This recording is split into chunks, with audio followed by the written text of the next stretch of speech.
Then, hello everyone. Welcome to session 2 of the Spring IDAC Accessibility Training, Spring 2022 IDAC Accessibility Training. Today we have Lana Gonzalez and Leanne Nalian from the Living Independence Network Corporation, who are going to continue our discussion about accessibility for organizations and talk a little bit about what they found helpful and what they are using over at Link. Right, Leanne? Yeah, that's the plan, Nick. That's the plan. Wonderful. Okay, well, without any further ado, I might as well just turn it over to them. And looking forward to hearing from you both. Thank you for coming. Oh, thank you, Nick, and thank you, Lane, for having us. We are so excited to have this opportunity just to visit. I'll just do a brief introduction of myself and have my colleague Lana introduce herself in terms of who we are at Link, and then we'll dive into our accessibility conversation around what that looks like from the lens of culture and coaching that Link uses in our approach to access beyond just digital accessibility. So I serve as the Deputy Director of Link. As Nick mentioned, my name is Leanne Nalian, and I have had the opportunity to work and serve as in this role since June of 2017. And so I really do love that I have been a part of this community here in Idaho. I am a Boise native, so when we moved back to our hometown from Montana, I was looking for something in this world, and I couldn't have found a better gig. So I'm really excited to chat a little bit with you guys, and I'm going to let Lana Gonzalez just give us a little bit of info about her. So my name is Lana Gonzalez. I am the Director of Independent Living Innovation at Link, and I started here almost 2.5 years ago. I relocated from Eastern Idaho. My beginnings of understanding accommodations began when I was thrown into the disability world when I had a daughter with a significant disability, and I became a ferocious advocate. So that's really how I got started and learned the most success we had with her was when we made some accommodations and adaptations, and it just became a passion of mine, and I just have been running ever since. Yes, running you have been, Lana. We did just want to acknowledge that Susile, who was going to join us as well and was in the registration, one of our team members one of our newest team members actually at Link, is unable to join us. She is out sick today, so we even had to cancel her. She was our guest on our lunch show too. So we're feeling Susile's illness, but she's just doesn't have a voice right now. So feeling good, but doesn't have a voice, which makes it really hard to share your perspective on a webinar. So we are just gonna charge ahead without Susile, but you'll hear her voice a little bit in there because Susile's had some really great experiences around accommodations to get to where she is today as one of our data and payroll specialists here at Link. So just wanted to make that programming note since it was in the registration. We are going to share a couple of visuals along the way and give you a little bit of background to Link as well, because that's really, I think, one of our highlights of how we have created a culture of accessibility, not just from the digital standpoint. We are by all means are not perfect, but we have found that we are continually improving access. And each time we get a new employee or a new staff member, it provides us an opportunity to explore our access and our accessibility and accommodations from a new person's perspective. And the most important thing is in our work, absolutely people know themselves and what they need the best. So creating that environment where we can have comfortable conversations about what access looks like to them does really help us in not only growing as a team and a workforce, but also growing as a community here and a community leader that we strive to be in the disability sector. So really excited to chat with you guys. These visuals are just here because some of it's pretty text heavy and we've got some data we wanted to share, but by no means do we want this to just be us talking at you. So if those of you who are here live, feel free to raise your hand or ask questions. We will provide some opportunities at the end as well. But if we skip anything too fast or you want to hear a little bit more detail about any of the information we've prepped, please, by all means, let us know, and we are happy to give you any more specifics. We did go really high level on this because it really is such a personal thing for Access, but these are tools and also some background and information about why we've chosen this approach at Link, because it is supported by some good information that we find in workforce studies. So without further ado, I'll get myself back on track, and I'm going to show you our first slide here. So the first slide, what you should be seeing is it says accessibility through culture and coaching.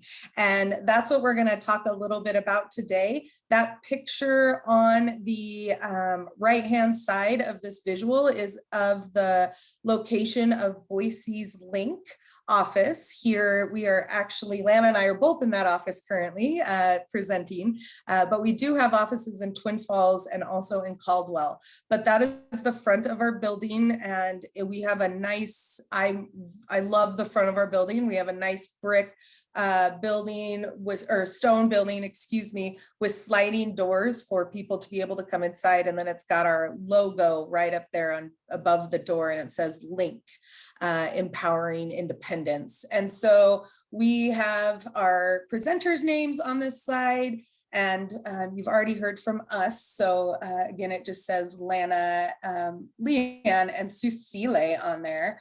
For the next visual, I just wanted to make sure you guys knew about Link, because that is really why we've had, it seems like second nature to us around access and culture because of this philosophy that we're actually founded in. So we thought it would be beneficial to give you guys a little bit of information here. We are a center for independent living, and there are around 400 of centers for independent living around the country. Here in Idaho, we actually have 3 centers for independent living. So Link is the Southwest Idaho Center for Independent Living. We have DAC Northwest up north, and then we have Life in the eastern part of the state. We are here at Link, we cover 9,000 square miles of territory. So we've got 16 counties and part of the Duck Valley Reservation. We do have 25 full-time staff on our administrative team, and we range between 250 to 275 personal assistants, which we are the employer on record. And then we have about 225 employers through one of our programs here, and they manage their personal assistants. So we are managed by people with disabilities, and we are for people with disabilities. So we are actually required to have 50% of our governing board be made up of people with disabilities, as well as a majority of our staff. And so because of that, and because of our cross disability focus, as you can see in our mission statement that reads, we're determined to empower every individual, regardless of their nature, degree of their disability, so that they can achieve their desired level of independence, whatever that might be. And that really does translate to our work every day in supporting access of our team members. So the next visual here just talks about the independent living movement. So I'll spend a quick second talking about how independent living is a program or programs at Link. We have a number of programs that we run under our independent living work that Lana and her team charges up, but it's also a philosophy and a movement. And that I think is really important, because as you hear some of our approaches and why we've chosen a strengths-based or coaching model for our access for our staff to be successful in their development, you'll see that that movement and that philosophy really does support this work that we're going to talk about here in a few minutes with that approach of nothing about us without us. and consumer controlled. And we translate that to our staff as well when we're talking about accessibility and what they might need in order to be successful to serve our mission. And so fun little facts additionally on this slide that I'll give a quick shout out to Centers for Independent Living, or CILS. So if you hear Lana and I like sneak in that SIL or alphabet soup, that is a Center for Independent Living. And we have 5 core services that we are required to support our community with that are actually come down from the Association on Community Living, which is our governing body there in DC on as far as our work goes, and helps guide us in making sure that we're meeting our objectives as a Center for Independent Living. Those are peer support, information and referral, individual and systems advocacy, independent living skills training, and transitions. We also here at Link make sure that we support our community. We have an incredible RAMP and AT loan program. Not every Center for Independent Living has that, but we always like to let people know we've got that assistive technology and RAMP loan program available for folks. You'll also see that the Independent Living program there at the bottom of the slide, and I'll just read that for you real quick for those who need that read. We have Centers for Independent Living, are community-based, cross-disability, nonprofit organizations that are designed and operated by people with disabilities. CILS are unique in that they operate according to a strict, and I emphasize this because we're going to talk a little bit about it in some of our approach, strict philosophy of consumer controlled, wherein people with all types of disabilities directly govern and staff the organization. So that was a little bit what I alluded to it just previously. Lana, did I miss anything, or sometimes you say things a little bit more eloquently than I do? So is there anything before I move on to the next slide you'd like to add? No, it looks good to me. All right. You guys heard it here, and it was recorded. I got that green light, which is a big deal coming from the director of IL Innovation if I do it to specs. All right, so the next piece is this independent living movement and philosophy. And so a lot of text heavy on this slide as well. So I'm just gonna read it out and then we'll talk a little bit about it. The independent living movement and philosophy. The independent living movement is founded on the belief that people with disabilities, regardless of the form, have a common history and a shared struggle, that we are a community and culture that will advance further banded together politically. Independent living philosophy emphasizes consumer control. There it is again. So it's a theme. And the idea that people with disabilities are the best experts on their own needs, having crucial and valuable perspective to contribute and deserving of equal opportunity to decide how to live, work, there's that work number, there's that work word, live, work, and take part in their communities, particularly in reference to the services that powerfully affect their day-to-day lives and access to independent living. So you can see why we really do live, breathe, and try to elude as much as possible that accessibility importance for people. And then you'll see right there on the bottom, our tagline, nothing about us without us. Lana, do you have something that you might be able to add to this for us? Sure. I was going to talk a little bit about how often people make assumptions. I think the population of people with disabilities, people often make assumptions about individuals or generalizations because they heard from their aunts, mothers, neighbors, dogs, former owner, that somebody likes something done a certain way. And there's a lot of assumptions that I think people make generally with people with disabilities instead of listening to individuals with disabilities. And that really is what we're trying to do, is shift from assumptions to asking and getting involved and understanding people, because they are people and we don't need to make assumptions about them. So this nothing about us without us is a literal, and we want to hear it from the individual themselves, not the mother, not the care provider, but the individual themselves. Yeah, and I think this also, I appreciate you mentioning that, Lana, and there is some personal responsibility on employees when we're talking about access. What do they need? How do they articulate that? And if they need support in that, hopefully we're all building those relationships, because what you're about to find out is our hot secret to accessibility is building relationships through coaching and through that trust and that shared expertise that Lana talked about. Like if you are the manager that knows your workload and knows what needs to happen, and you have an employee that needs some support or some accommodations for access, or just needs some extra support, or just needs a little unique support around accessing that work. These conversations that we actually do at Link are really powerful in that, and does support that nothing about us without us philosophy. So now we get into some of my fun stuff. So one thing I didn't share in my bio is I also, while I serve as the Deputy Director of Link, part of my education has been through the Gallup Institute, and I am a certified Clifton Strengths coach through Gallup. And so this is really what y'all came for, but you see why Lane and Nick kind of asked us to talk about this, because it is really in our blood, and we get opportunities to talk to cross disability sector people all the time in our hallways. And so they all need different things for access. And this is the reason why we do this. And Lana's going to talk a little bit about what it looks like from a director standpoint as she supports her team.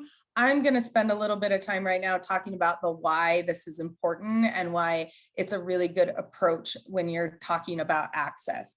We have found right now on this slide, you're seeing access through coaching. And there's a couple of things we're going to highlight about this approach. But right on the bottom of the slide, I've made it really big and underlined it and put where it says person-centered development. That is just like person-centered planning or consumer controlled. So while you thought I was just trying to do a shameless plug for Link, I really also tied it in right here about how do we help with access with our employees when we do need to address some things so that they can be successful in their job. And this wonderful graphic I'm about to describe is actually from a resource that I have right here. I'm holding up a book that says It's the Manager, and it's from Gallup. And one thing that they identify, and this is right on the back sleeve of the cover if you're so inclined, but there is a shift they're seeing after studying workplace, that people are moving from where in the past they wanted a paycheck, and now they really want a purpose. That's where our workforce is going. That's what the studies show. They also show where the past employees were worried about their satisfaction, and now they're focused on their development. And before, in the past, we've always had bosses. They've been this kind of up to the down structure in our workplace, but now we're seeing a shift of workplace professionals really are focusing more on asking for a coach. They also are less inclined to get the satisfaction out of an annual review, and they'll get more satisfaction on ongoing conversations. And that's our trick to access, having those ongoing conversations with our team. What do you need? Where are you at? What's missing? And we're going to talk about that in a second. We go from weaknesses, what's wrong with you, like what do you need to fix to improve? And we're shifting that to what are you already good at? What are your natural talents? What are your natural feelings of thoughts, feelings, and behaviors that will help you get your job done? And so we're talking about what's right with people and not necessarily what's wrong. And then, of course, people are going through where they looked before just at a job. Oftentimes, we're seeing a little bit of shifting where people want their job and but they're focused more on their life. And so that's a really important part if you have a job that they want to integrate into their life. The engagement by the numbers. So as I mentioned, this isn't something that Link came up with and we're taking full credit for. It actually is shown through Gallup studies of research that they've been doing for decades that this does increase our workplace environment and our results. So these are just some industry specific words on here about engagement by the numbers. It says if people are engaged, which Gallup shows that a majority of our workforce is either unengaged or just satisfied, but not actually engaged. So when they are engaged and when they do feel a part of the process, you get 17% higher productivity. You can take that into your industry, what that means for you in all of these statistics. You also find that you have 70% fewer employee safety incidences. So if you're working in a pretty high risk environment and you want your employees and your teams to be really safe and be mindful of that, when they're engaged, they're safer. They also are 21% higher in profitability, whatever that might be. Here in the nonprofit sector, we don't really live in the world of profitability, but for those, if we make money, it's no margin, no mission here at Link. So it just goes straight back to our mission with our business model. But, that is impressive. When you think about 28% less shrinkage, is that next data on there? When we talk about shrinkage, sometimes you think about, in the sales world or in the retail role, but we also think about shrinkage from a professional standpoint. Shrinkage can be our employees actually working all 40 hours a week? If not, are they actually contributing and being meaningfully engaged at that time? That can attribute to shrinkage. We also find that they're 10% higher customer ratings, 59% less turnover. They do put this in there, so I made sure I put it on the slide in parentheses because I didn't want to be misleading, in low turnover organizations. So, if that is yours, it may or may not be. And then we have 41% lower absenteeism. And that's a big deal because when your team isn't full, things aren't being done. And then again, of course, 20% in higher sales, whatever that might mean. But they definitely study different industries, which is great. And you can tell I've got a couple of screens going, so I was trying to get my mouse over to show you this. There are these 4 areas for the fundamental needs of employees: their basic needs, their growth, their individual needs, and their teamwork needs. Now, these are in a square, but it's important to know that it actually goes from growth to individual to teamwork, basic needs to individual to teamwork to growth. It's kind of like a Maslow's hierarchy of needs, if you will. And I'm going to talk about what each one of those means and kind of how you can hear it. And then Lana's going to share with us her approach on how she does this day to day, supporting her incredible team. So basic needs, when you think about an employee, and this I will also give the shout out credit. So this resource is another great Gallup Institute resource. And it's about the 12 elements of great teams, of managing great teams. And it is also through Gallup Press, so we can follow up with those. But this is not information that you don't have available at your fingertips. And we are more than happy to visit with you guys about it from your perspective. If you're watching this now or later, we are happy to be a resource. But when we think about basic needs of our employees, what we want to think about, because if their needs are met, then they've got access. And so when you start with the basic needs, I know what's expected of me at work. And then this one, I have the materials and the equipment I need to do my work right. And that's part of having that ongoing conversation. We've got a number of people that represent various disabilities. And so whenever we hire someone new, we have to check with them. We might need to get a different style chair. We might have to get a low profile cabinet. We might have to get some electronic equipment to help with focus. A number of things might be there, but those 2 conversations around the basic needs are going to be your foundation so that your staff can have access. They'll be able to share with you. Individual needs, this is when you get to that engagement piece and you start to really benefit from having access for your employees. Individual needs at work, these sound a little bit like this. There's 4 of them. At work, I have the opportunity to do what I do best every day. And that's that strengths mindset. That's setting people up for success. In the last 7 days, I have received recognition or praise for doing good work. Happy employees are engaged employees. And so if they're getting praised and they're getting acknowledged for the hard work that they're doing, that's a positive thing. My supervisor or someone at work seems to care about me as a person. And that's where, when I talked about my job shift to my life, you can really see that highlighted in there. These are human beings that are working for an organization trying to earn money to live a great life outside of work, but that means they also want to live a great life inside of work. And so if you care about your employees as a person, they can tell. And there's someone at work who encourages my development. So we talked about that in terms of that conversation of where do they want to go? What do they want to do? And what do they need to get there? And that we can help them as their coaches in that professional aspect. Then we've got the other two that we talked about, teamwork, and the fourth is growth. So under teamwork, it sounds like at work, my opinions seem to count.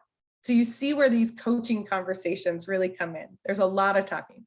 My mission or purpose of my company makes me feel my job is important.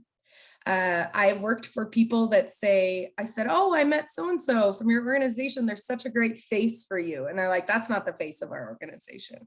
That is something that will impact your access if you do not think that every person on your team is the face of your organization to someone. So that's really important that we know that our team are important. The associates or fellow employees are committed to doing quality work. And I have a best friend at work. Now that's controversial, so you can email me all you want later. We can talk about that. It is what Gallup says, but it's also about having that confidant and that person that you can share and connect with at work to brainstorm, things off of each other that you both know about. Growth, we've got in the last 6 months, someone at work has talked to me about my progress. And the last one is, the last year I had the opportunity at work to learn and grow.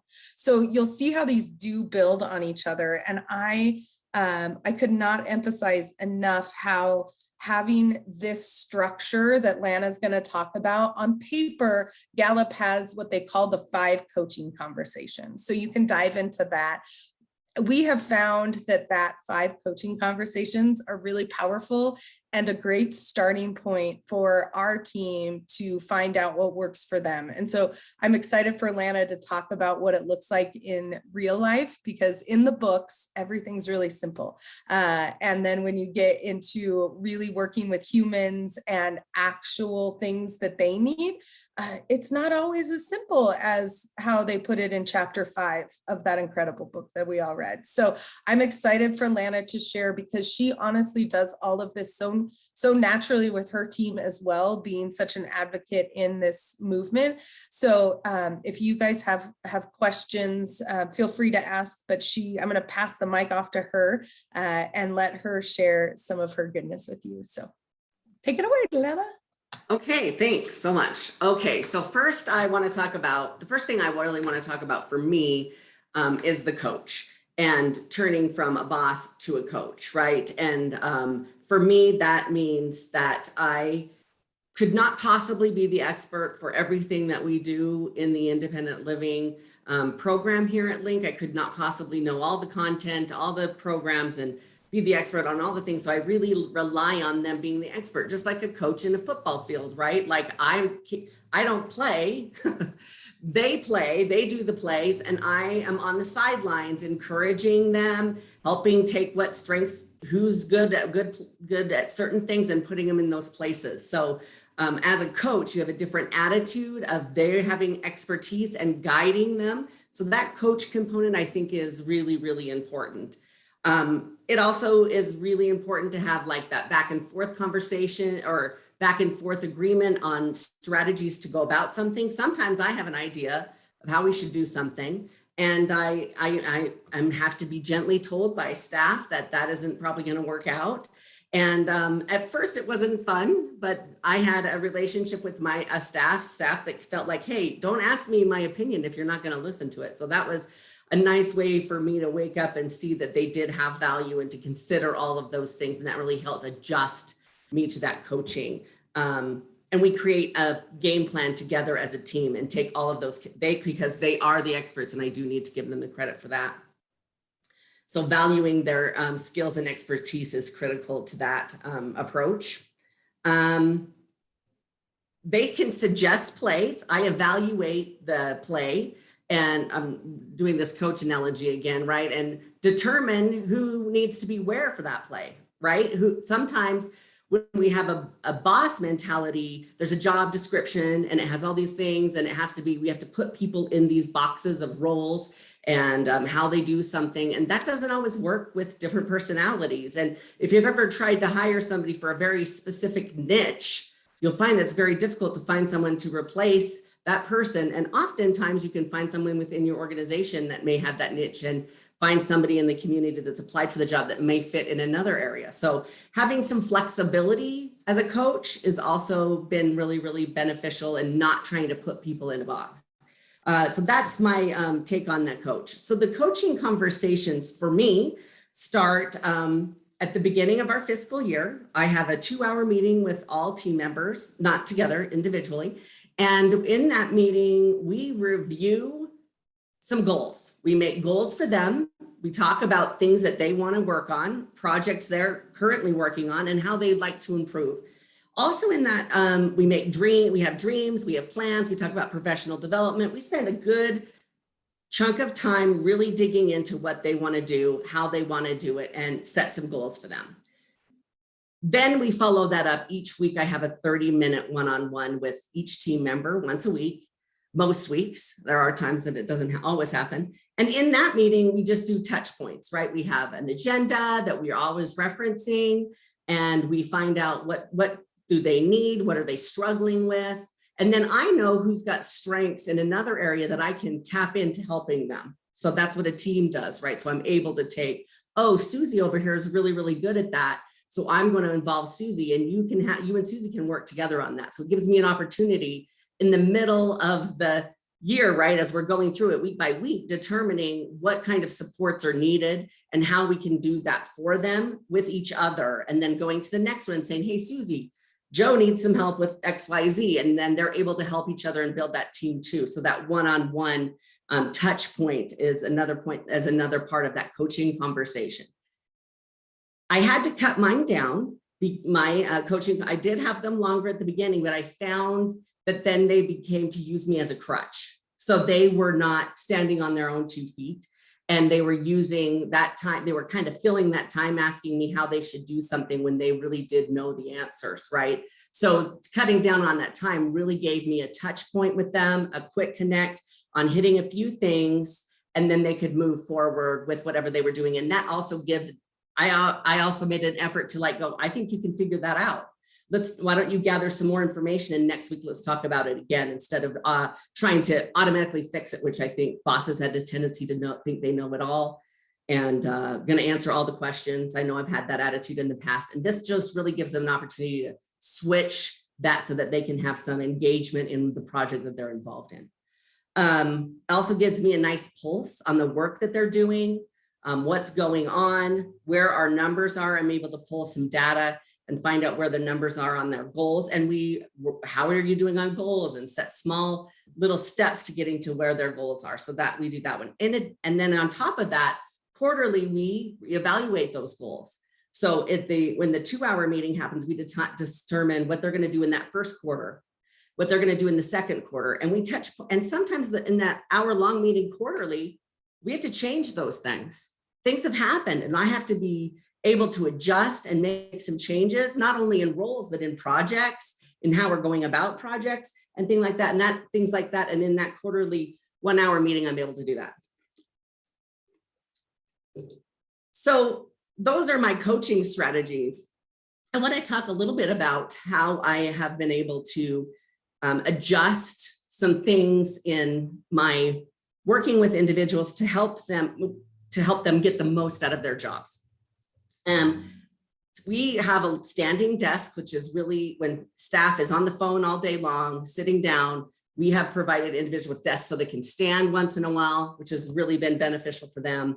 We also give them opportunities to go on walks each day if they need to do that. Sometimes there's a lot of pretty intense calls that we get at Link, and people are in crisis and they do need that opportunity to check out. and also be able to call out another team member to help them out if they're having a particularly rough time. I also have a staff member who struggled in trainings to always be able to pay attention and get all the content out of a training. And I noticed that this was a problem. We would have a training, it didn't seem as though they were retaining all of the information. So in one of our coaching sessions, we talked about ways that this individual learns better, and they all about being hands-on. So next time we had a training, I was conducting, but she was driving. So she was able to, and by driving, I mean, she was running what I was demonstrating. So her computer, her mouse, she's showing us on the software where to go, and we're all coaching her together, and she's able to retain and be engaged in that training with that learning style to help her be successful. And nobody in our team even knows that that's an accommodation that's happening, but she's able to retain the information much better that way when she's involved.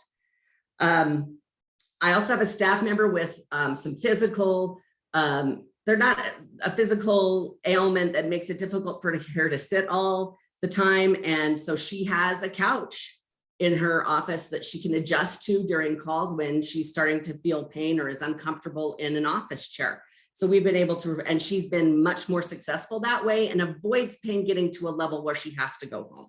So she indicated to me how important it was for her to have some flexibility about where she's sitting. We were able to get her, it's actually a recliner, and it's right next to her computer, so she's able to access that when she's in pain. So that is another little accommodation. But one more that I'll mention is that one of the things that I have really been working on with my staff is using our database and staying on task with an individual entering information while they're on the phone with someone. And that was really difficult for some staff. And so one of the things we had to do there was get them a headset so that their hands were free and they could concentrate on entering data into our database. And that accommodation improved the amount of input that we were getting in our database significantly. So we were able to get people really engaged in entering data by making that accommodation for them. All of these things that I'm talking about are things I discovered in my coaching sessions with staff. I would make little observations, and then I would ask the individual, what is it about that? And how could we fix that? What are some ideas? And we would brainstorm solutions together. And sometimes they had the solution and sometimes I had the solution. Sometimes we would try things and it did not work. And so we would have to go back to that again. So having that agenda was convenient for us to go back and see those things and what do we need to try differently. And so that's also, those coaching conversations helped us guide the adjustments, as well as job duties. Sometimes we had to shift job duties around, and that was really easy to do that in those coaching conversations as well. I also work really, really hard to involve the entire team in the writing of procedures. We recently rolled out a large procedure document for several of our programs. And I was very concerned about rolling out a new procedure. You know, everybody's concerned about rolling out a new procedure. So it's like, we got to do it this way now, right? So I really did involve every single person in the development of that procedure. And not all of that procedure went the way I wanted it to, but it did get buy-in from my team. And so when I had the training and rolled that out, when I was expecting resistance, there was none. Everybody was already on board. They had already been involved. They had already made corrections with me. They'd already talked to each other about their parts. And then so rolling it out was a lot easier because they already knew what was coming. They were engaged in it. They helped develop it. And then they were more willing to participate in that. And the resistance was minimal, very minimal. So it was a really great way to roll that out. Am I talking too long?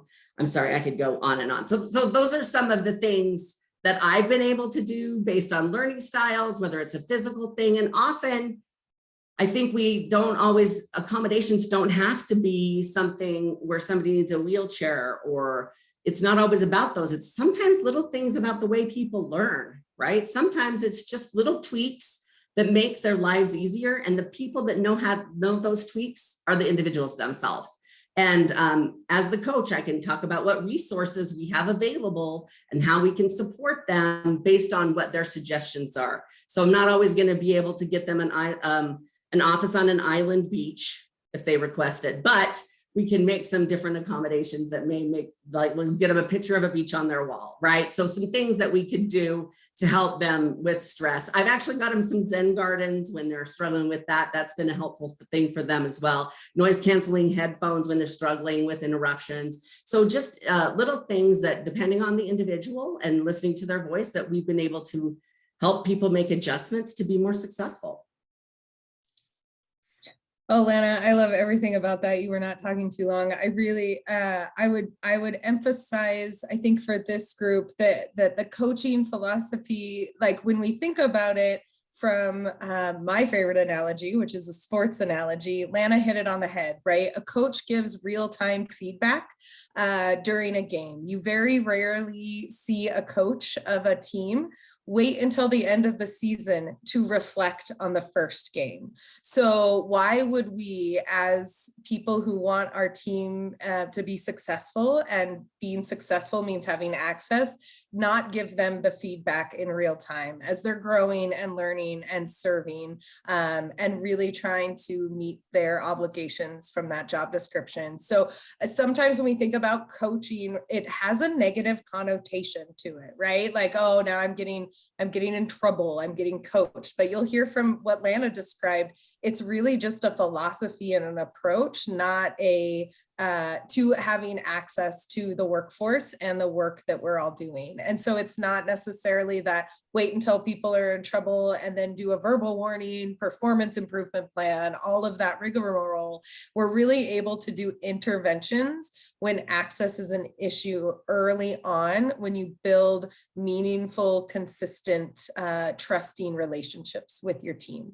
And what Lana, I think, does really well that she shared too is bring them into that process, because access is just like that. We wish we had some of those really fancy tricks of like, you just have to go into the back and then put alt text here, and then suddenly all your employees have access. You know, I am all about learning about digital accessibility in that as well. But if your culture and your team doesn't have access as human beings, you're just not going to have the work environment that you're striving to be.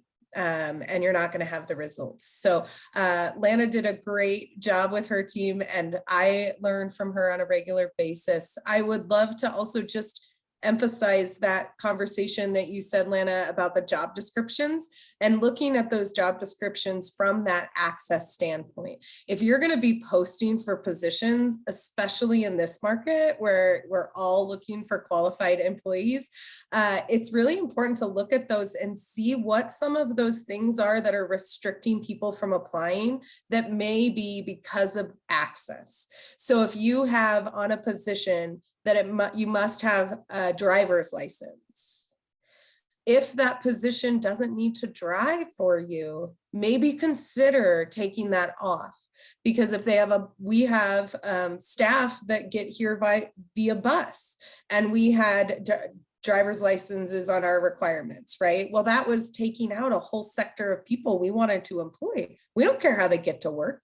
We just want to make sure they get to work. We do actually care. We'll support them in that as well. So, you know, that was kind of you don't know me, but I'm a little sarcastic with some of my stuff. But, you know, that's the piece of that didn't really matter. We also had some jobs that had lifting requirements that don't need to lift things. And so sometimes we're actually taking access away from people just through our job postings, or just through some things that just maybe came over from another job posting. Maybe you got a template and it said must have driver's license, must be able to lift 25 to 50 pounds.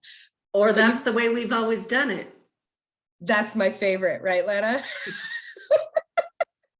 Like, I don't know why it's that way. It's just that's not how I was trained. Yeah. Right.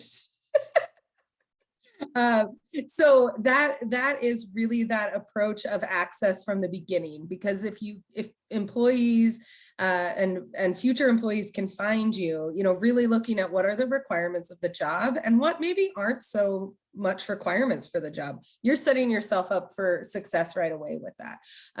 And so from our lens, coaching and looking at those things, we are by far not perfect at it, but it really is that continued effort And what I like to say is that overall philosophy of your culture at work goes a long way if you just keep trying to make sure you're aligned with it, not just from a really great theory level. I was certified before I came here in 2017, and we're now in 2022. And I can say, we're all a work in progress in this, but we're all committed to doing the work so that our team can have access. And it is not an easy answer every time. Some people maybe won't share their disability with you. Maybe they're not comfortable with that, but they may share with you, this is what will help me be more successful as an employee for you. My disabilities are hidden, and I also have challenges with things that are proficiency tests. So I don't take proficiency tests on the Indeeds or any of those things because of my learning disability. And then I look like I just don't know what I'm doing when I do those proficiency tests, because, they require me to do something I don't do, like not by choice. I've really tried to make those letters come in the order I need them to be. And I've really tried to pay attention and focus on things without hyper focusing on other stuff. But you know what? Doesn't matter how much I tried. I needed someone who would appreciate what I had and find ways that I can still contribute in meaningful ways without that rigid assessment. Lana, did I miss anything? We were concerned we weren't going to talk enough, and now I feel like we've just talked at you. So Lana, was there any highlights or any things before we open it up for Q&A? Not that I can think of. The only other thing I would like to say is it's not just the staff that's under me. Like my coworkers, I get really nervous about the budget and the money and the numbers, right? I'm not a big fan of that, but I'm really great at talking. And so I have had my coworkers provide me opportunities to talk through things. And that has helped me be better at understanding the budget, because I prefer to talk than to talk numbers. So coworkers have provided me opportunities as well. It's not just the people under me, but me myself have had to ask for, I don't understand all this. I need a couple of hours to talk this out with somebody. And my coworkers have been able to provide that for me too. So it's not just for people under me, it's for me as well.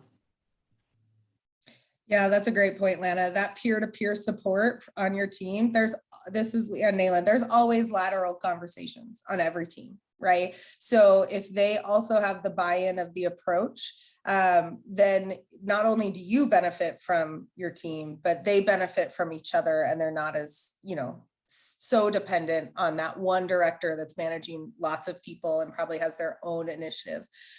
So I'll just wrap with my final two favorite things, and then I'm happy to answer any questions.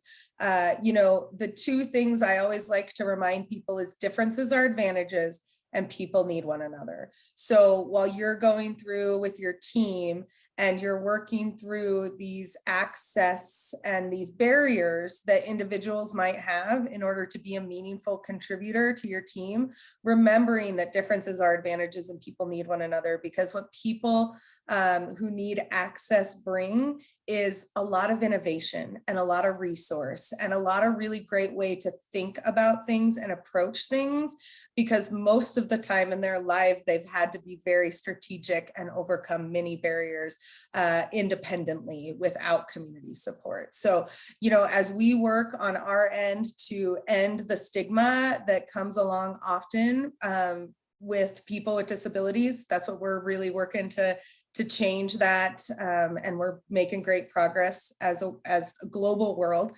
We still have more ways to go, but this philosophy that we have found through a strengths-based culture for access has really helped people not only know how to invest in themselves to give themselves that power and edge and be super productive employees, but also celebrate the other people in our community that are coming with different skills and different talents. And then all together, we've got a pretty well-rounded team because we're so different. Not because we all have the same disability and not because we all have the same views or values on life, but that we have a similar philosophy and approach to our team. That helps people get access to our work environment. So no easy answers, but would love to answer any questions that may have pinged up for you guys that are here in person. This is Nick Stallings. I'm going to hop in just because I really like this a lot. A lot of the things that you talked about, I see very similar to assistive technology feature matching and how we do consultations as well. But I thought I would ask you, Leanna, something that's been through, it was in the back of my mind as you were talking, especially about staff not realizing like the assistive technology that would be helpful for them. The importance of being a self-advocate. Have you seen anything? I mean, both of you have experience with advocacy, right? Just by experience, life experience, but training staff to be more of a self-advocate. Do you see, I don't know, any tips, tricks, things that you have found while coaching this process? I really like the process piece as well. For me, I think it is going to be for me, it was a process, right? They had to trust me, right? To be a self-advocate. And I did have to earn that. Some staff made it harder to earn than others.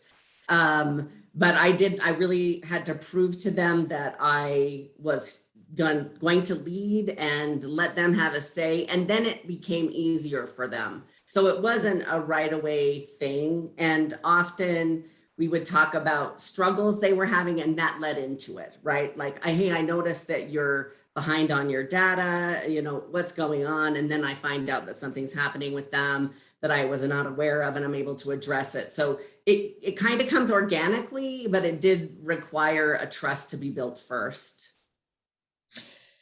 Yeah, I'll ditto everything that Lana said. And I'll also just give a little tool that we use here at Link as well. So we actually do use the Clifton Strengths through Gallup because it's a common language in terms of it's an assessment tool that we invest in for our team. And then we all spend a little bit of time learning that language because it's a different language, but it does help us really support this with consistency, right? Because someone can say, I'm really empathetic, but they may not necessarily be somebody who thinks, feels, and behaves like somebody who has the empathy talent where they can like walk into a room and like feel what's off, where's off. And so we have that little secret sauce in our work, Nick, but I think what we have found too in that advocacy and that self-advocacy, like Lana said, the most important thing is the relationship building. And when you look at those basic needs and those individual needs, making sure you've got their basic needs met, because if you don't have their basic needs met, where they know what's expected to them and they have that equipment they need, you're not going to build a relationship. That is the foundation of what employees need to be respected and to do their job. And so it really does highlight that those basic needs that you build on it.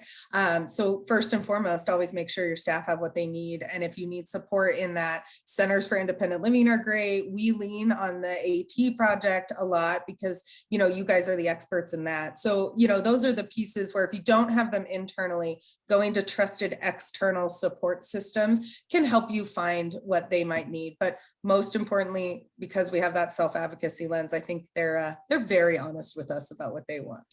And we use Jan a lot. I use Jan a lot. Yeah, the Job Accommodations Network. Yes. For anyone who's not familiar with the Jan. Awesome. Thank you very much. This is very fascinating. I really like that too. And it lends itself to coaching, that continuous piece. I really like that, accessibility, it's a lifestyle, right? It's not a goal. It's not a project. It's something that we're continually doing all the time. And that coaching model seems like it lends itself very well to that accessibility. It's always growing, always doing something. Thank you very much.